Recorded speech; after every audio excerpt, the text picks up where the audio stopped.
Hello everyone, I am Professor Ashwini Naik and today we are going to learn types of assessment, and this is our 6th class of income tax. Okay, and what are we going to learn in today's class? It is types of assessment.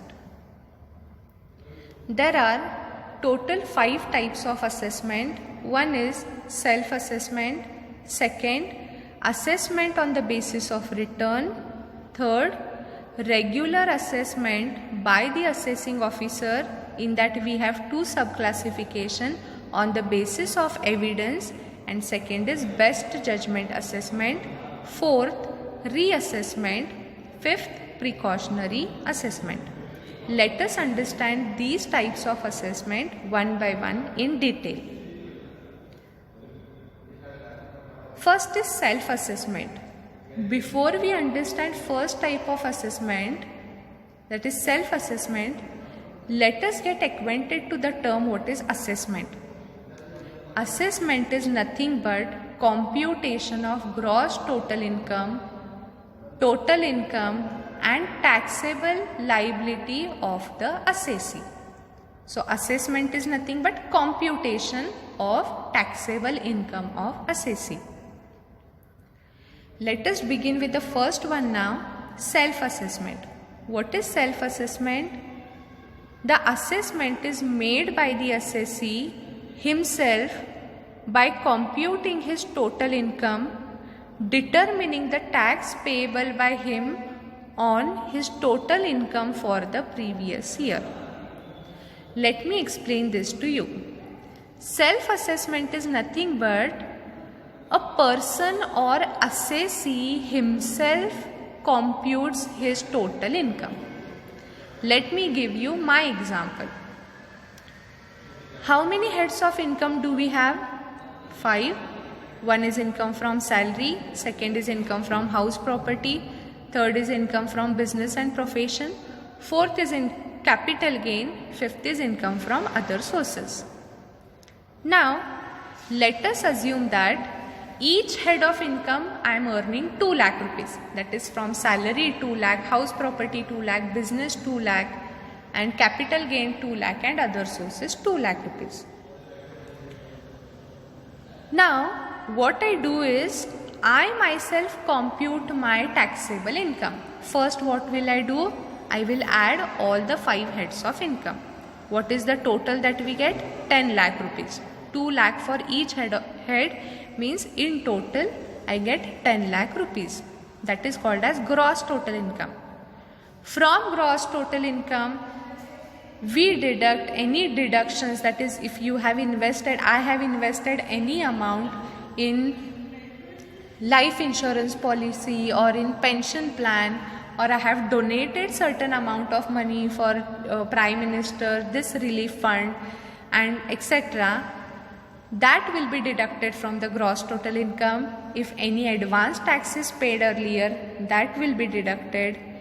Any TDS that is being deducted from the salary etc., that will be deducted, and the remaining amount after all deductions and claims is known as total income, which is also known as taxable income. What do we do first? We add all the 5 heads of income. That is called as gross total income. My gross total income is 10 lakh rupees. From gross total income I have deducted deductions from section 80C to 80U, advance tax and TDS deducted, relief etc. That becomes 2 lakh rupees. Remaining amount is known as what? It is known as taxable income or total income.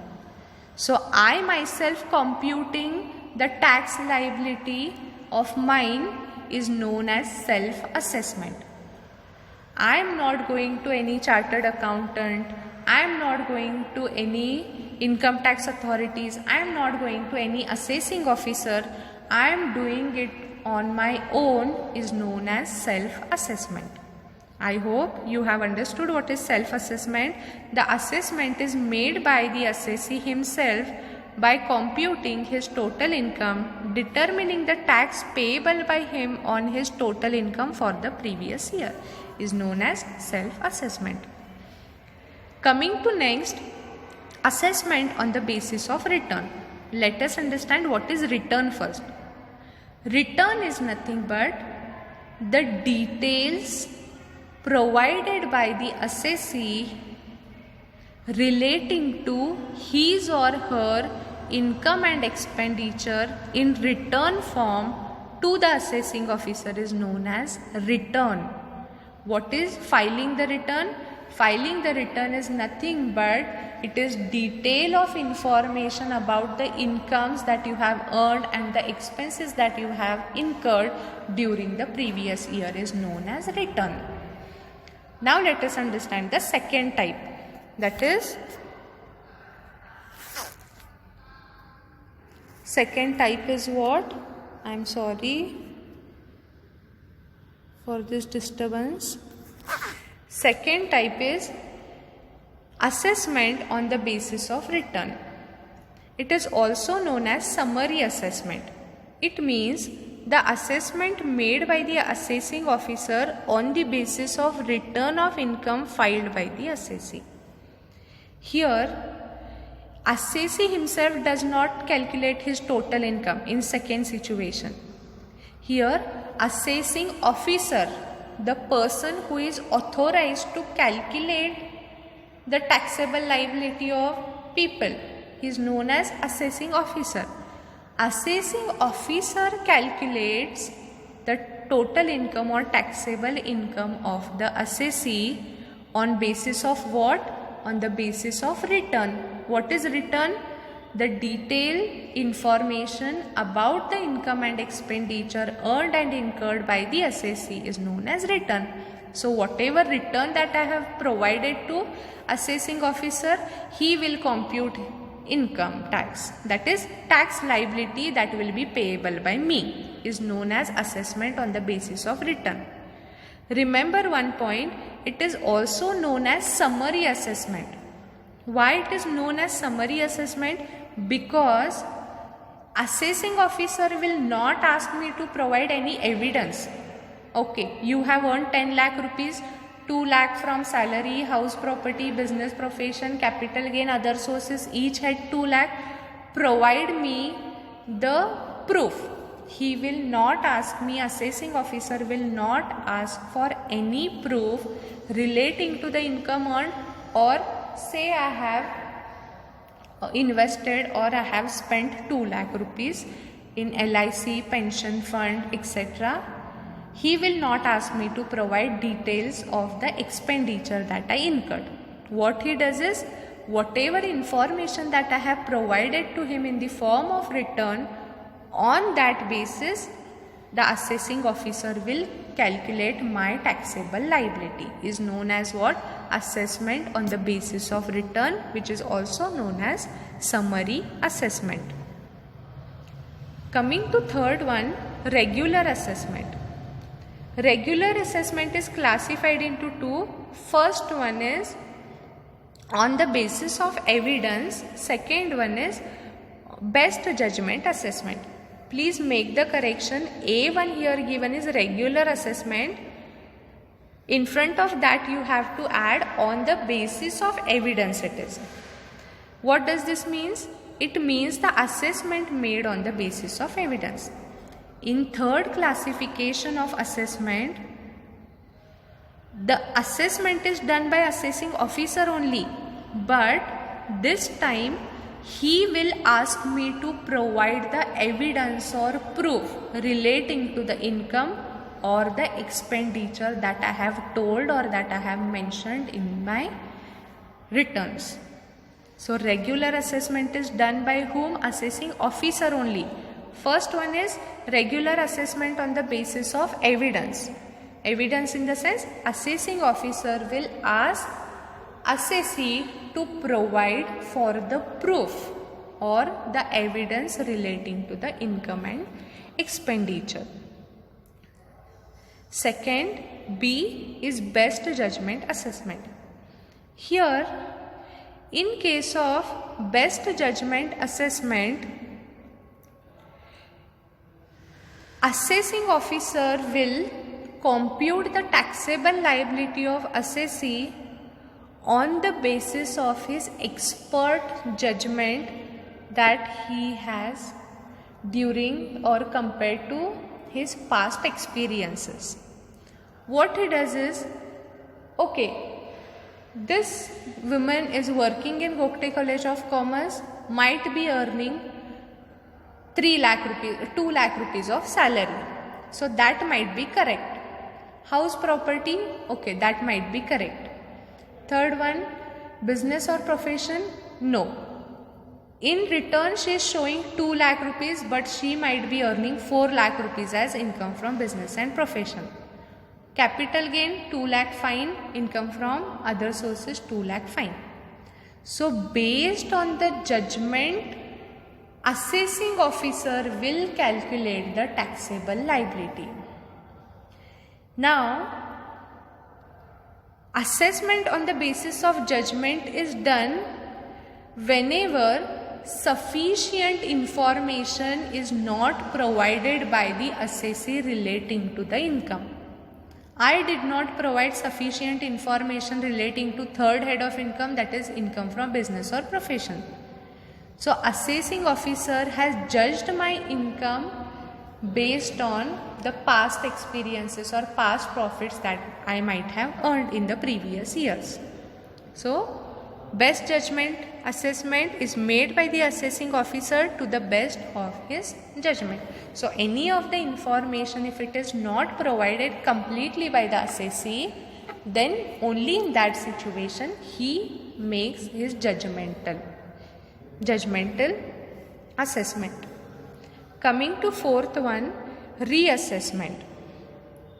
Reassessment is also known as assessment of escaped income. What is escaping or what is escaped? It is omitting or hiding. Reassessment is done in case of escaped income when an income of previous year is not assessed or under assessed and has not been charged to tax in the relevant assessment year is said to have escaped assessment. Now listen this carefully. Here reassessment is done when the income is escaped. What are the reasons for escaping the income? When you show all the income, you will have to pay correct tax. When you show less income, you will have to pay less tax. So sometimes assessee purposely may escape certain income or may underassess his income. That means, as I told you, income from my business and profession is 4 lakh, but I have shown how much? Only 2 lakh rupees. That means I have under income. That is, I am showing less income than that how much I have earned from business and profession. In that case, if assessee officers get any doubt relating to any of the income which is omitted, or if he feels that it is escaped while providing or while filing the return, he may go for reassessment. So reassessment is nothing but assessing officer may reassess the escaped income when he has reason to believe that an income chargeable to the tax in the assessment year has escaped some portion. Okay, and need not necessarily the assessee has purposely tried to escape that particular income. By mistake also, that might happen in the hands of assessee, that he forgets to show particular head of income while providing the returns. So reassessment is basically done when some portion of the income is escaped, omitted, hidden, not shown or not provided by the assessee to the assessing officer while filing the returns.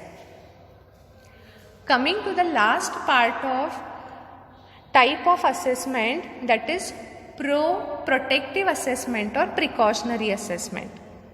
What is protective assessment or precautionary assessment? When the ownership of an income is in dispute or it may not be clear as to who has received the income. In such a situation, an assessing officer assesses that income in the hands of all the persons as a protective precautionary measure. I know you have not understood it properly. Let me explain this with an example. Now, there are husband and wife. One is Mr. A and one is Mrs. A. Now, they have a confusion. Mr. A and Mrs. A have earned some income, but they have confusion that who is the real owner of that particular income. Suppose they were running something or they were doing some business and they have earned the income, and it is not clear to them that whether it is earned by Mr. A or whether it is earned by Mrs. A. Now, here, whenever there is dispute, there is who is owner of that particular income is not clear. Whether it is Mr. A who has earned 5 lakh rupees or whether it is Mrs. A who has earned 5 lakh rupees is not clear, then as a precaution or as a protective measure, what assessing officer does is he will say that, or while computing the taxable liability of assessees, he will put 5 lakh rupees of income on the name of Mr. A also and 5 lakh rupees of income on the name of Mrs. A also. Later on, when this dispute is clear or when this confusion is clear, it can be adjusted. But till the time who is owner of that particular income is not clear, as a precautionary measure, he puts that income on Mr. A's name also and on the name of Mrs. A also. So let us read it again.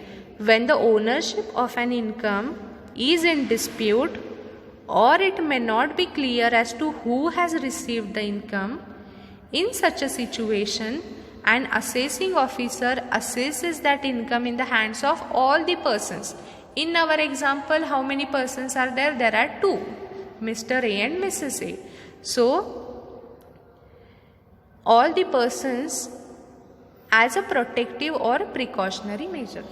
So, this means as the title of income on whose name it should be is not clear, as a precaution or protective measure, assessing officer assesses that income in both the hands. That means he considers that the 5 lakh rupees is earned by Mr. A also and Mrs. A also. Later on, when the dispute is clear, that can be claimed and readjusted, and the returns can be claimed on that particular tax which is paid on this 5 lakh rupees. Okay. Now, today's class we have studied, first we have studied what is assessment. What is assessment? Assessment is computation of total income or taxable income and also computation of tax liability of the assessee. And in total, how many types of assessment do we have? We have 5 different types of assessment. One is self-assessment, second assessment on the basis of return, third is regular assessment by the assessing officer. Again it is classified into A and B. One is on the basis of evidence, second is best judgment assessment, fourth reassessment, and fifth is precautionary assessment. Let us just revise this fast. Self-assessment, the assessment is made by the assessee himself by computing his total income. I have earned the income, I have little knowledge about the income tax, so what I may do is, I will compute income myself. I will compute my taxable income on the basis of my knowledge that I have gained. I will do it on myself and I will pay the tax. This is known as self-assessment. Assessment on the basis of return, this is not done by me, that is assessee. This assessment is done by whom? Assessing officer. assessing officer does it on the basis of return filed by the assessee. What is return filing? Return filing is nothing but the detailed information provided by the assessee relating to his income and the expenses. So here assessing officer calculates the income of assessee on the basis of just return filed by him. In second type of assessment, the assessing officer will not ask for any evidences.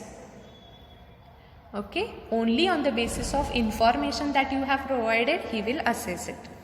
Coming to third one, regular assessment. What is regular assessment? Here, assessing, it is classified into two, on the basis of evidence and best judgment assessment. On the basis of evidence means here assessing officer will ask you to provide evidence, and based on that evidence he will compute your taxable liability. Best judgment assessment is whenever assessee could not provide the sufficient information to the assessing officer, then only in that situation he goes judgmental and he computes the tax liability on the basis of his judgment. Fourth is reassessment, is also known as assessment of escaped income, which means if any part of the income is not shown less, hidden, omitted, etc., in that situation reassessment of escaped income is done. Next, protective or precautionary assessment. This means when the ownership of an income is in dispute, who really has earned the income is in confusion, is not clear, then what assessing officer does is he puts that particular income on the heads of all the people who are involved in it. In our example, it was Mr. A and Mrs. A who were involved in that particular income. Therefore, as a precaution or as a protective measures, he will assess it on both the hands, on the hands of Mr. A also and on the hands of Mrs. A also. So this was the today's class wherein we have seen the types of assessment. In next class we will be learning the different important concept of income tax.